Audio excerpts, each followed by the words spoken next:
Hello दोस्तों, क्या हाल चाल है आपके। उम्मीद कि सब लोग बढ़िया होंगे। मेरा नाम है अमन और आप अभी हो हॉरर जोन में।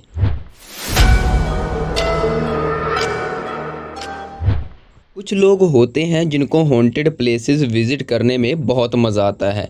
ऐसी ही एक कहानी शेयर करी है नितेश ने। जब वो अपने दोस्तों के साथ उस भूतिया घर में जाते हैं तो उनके साथ एक ऐसा हादसा हो जाता है जिसके बाद उन्होंने कोई भी हॉन्टेड प्लेस विजिट नहीं करी। उनके साथ ऐसा क्या हादसा हुआ था, चलिए जानते हैं आज की स्टोरी में।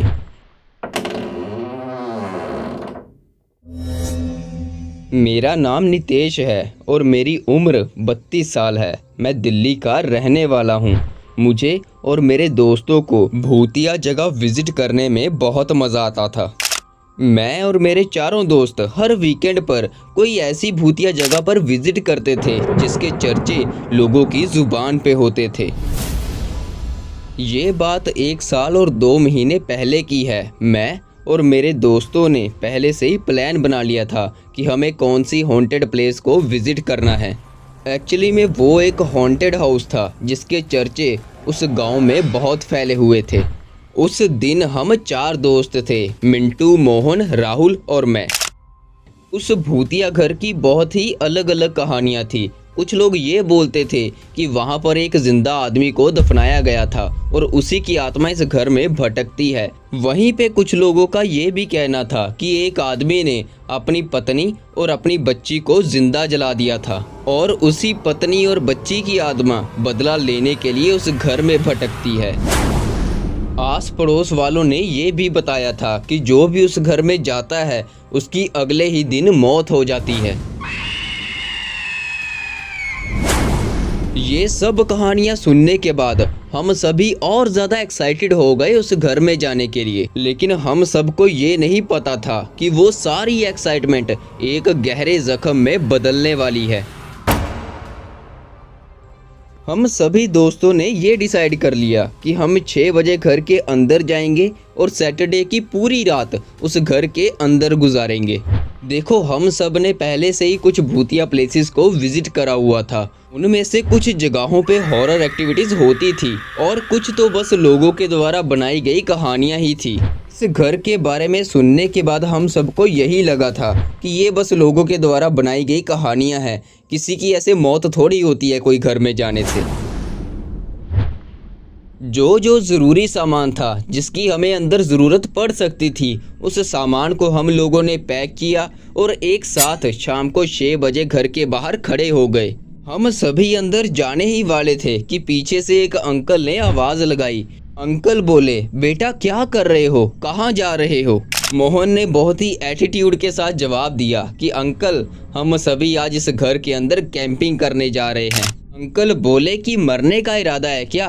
तुम बच्चे हर चीज को मजाक में क्यों लेते हो? जान प्यारी है तो चुपचाप घर चले जाओ।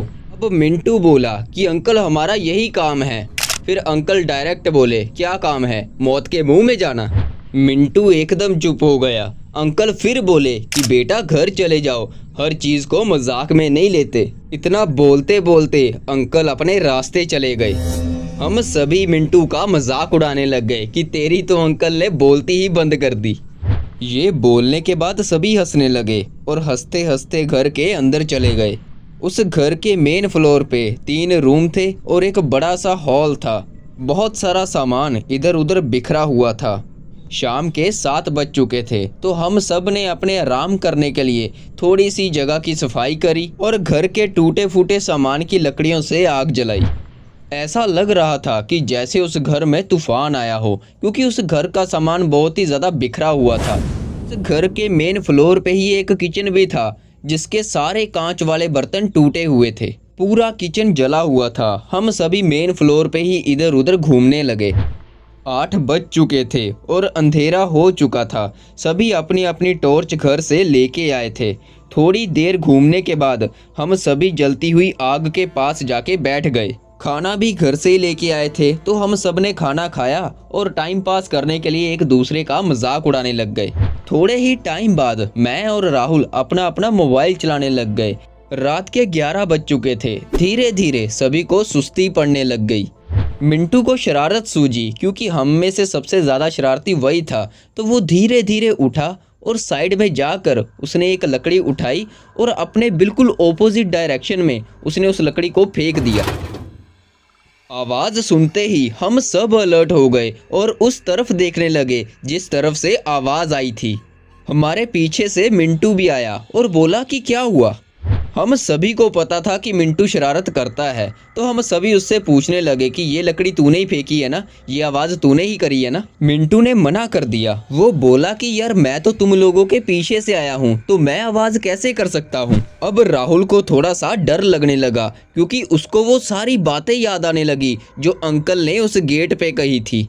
उसके चेहरे पे डर दिखाई देने लगा और उसका चेहरा देख के मिंटू को हंसी आ गई। जब मिंटू हंसा तो हम सभी समझ गए कि ये मजाक मिंटू ने ही किया है। फिर हम सब लोग मिंटू को बहुत सारी गालियां देने लगे और ऐसे ही रात के 12 बज गए। अब सबकी नींद उड़ चुकी थी।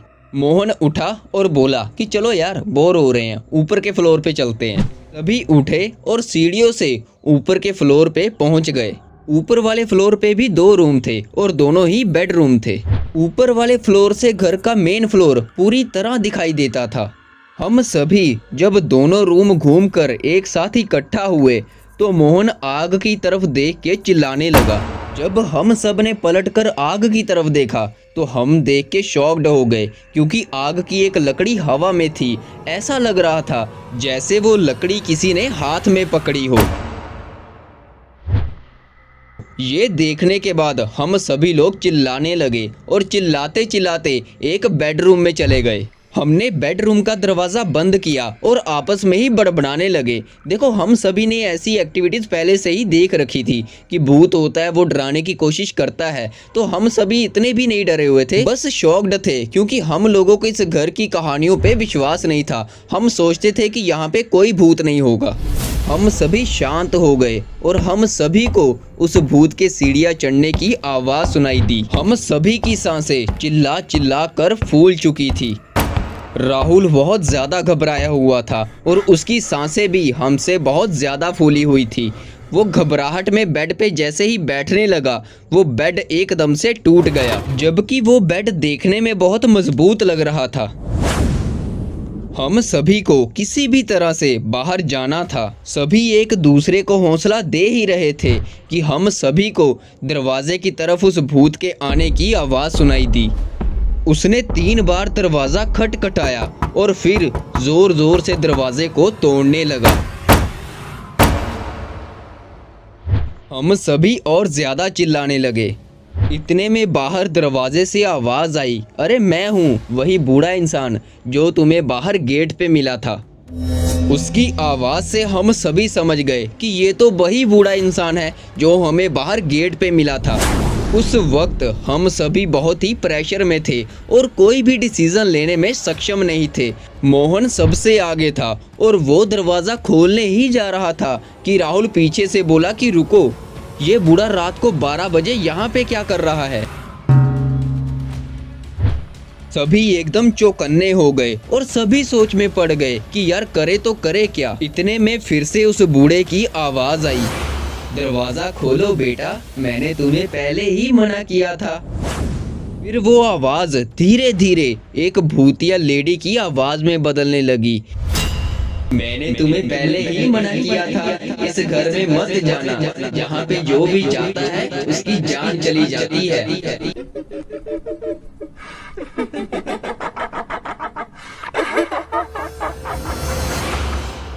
अब हम सब ये समझ गए थे कि बाहर हमें जो मिला था वो कोई बूढ़ा इंसान नहीं था, वो इस घर में रहने वाली चुड़ैल ही थी जो हमें बाहर वार्न करने आई थी कि इस घर के अंदर मत जाना।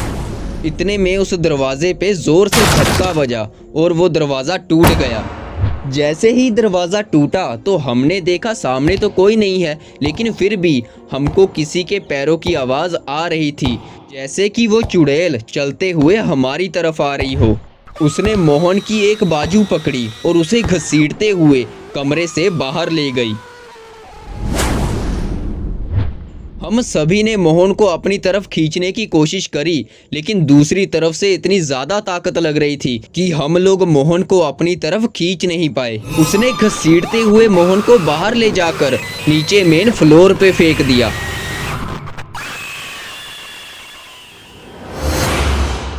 हम सभी बस वहाँ रूम में खड़े चिल्लाते ही रहे। अब हम तीनों को बहुत ज़्यादा डर लग रहा था, क्योंकि हम तीनों का ये मानना था कि भूत कभी किसी को चोट नहीं पहुंचाते, लेकिन यहाँ पे तो मोहन को उसने नीचे ही फेंक दिया। वो डर में कैसे चीख रहा था मुझे आज भी याद है। जब उस चुड़ैल ने उसे नीचे फेंका तो वो चीखता चीखता नीचे जा रहा था, लेकिन नीचे गिरते ही उसकी आवाज़ आना बंद हो गई। हम सभी को ऐसा लग रहा था कि हम सभी ने मोहन को खो दिया है। इतने में वो चुड़ैल हंसती हुई हमारी तरफ आने लगी। पहले हम सभी को अपने बचाव के बारे में सोचना था, लेकिन सभी के दिमाग सुन्न हो चुके थे, किसी को कुछ नहीं सूझ रहा था। हम तीनों बस डर की वजह से चिल्ला रहे थे। चिल्लाते चिल्लाते राहुल ने अपनी जेब से मोबाइल निकाला और कांपते हुए हाथों से YouTube ऐप खोला और उसमें कुछ भजनों को प्ले कर दिया। जैसे ही भजन की आवाज़ उस कमरे में गूंजी, वो चुड़ैल की हंसी की आवाज़ एकदम से बंद हो गई।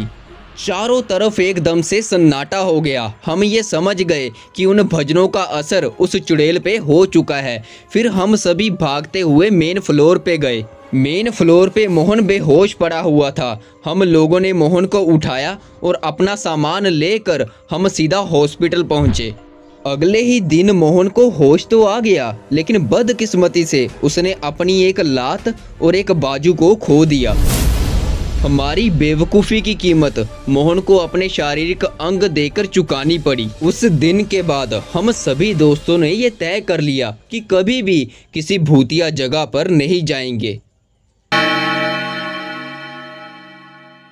इसी के साथ हमारी आज की स्टोरी ख़त्म होती है। अगर आपको ये स्टोरी अच्छी लगी हो तो वीडियो को लाइक कीजिए और ऐसी ही वीडियोस और देखने के लिए चैनल को सब्सक्राइब कीजिए। धन्यवाद।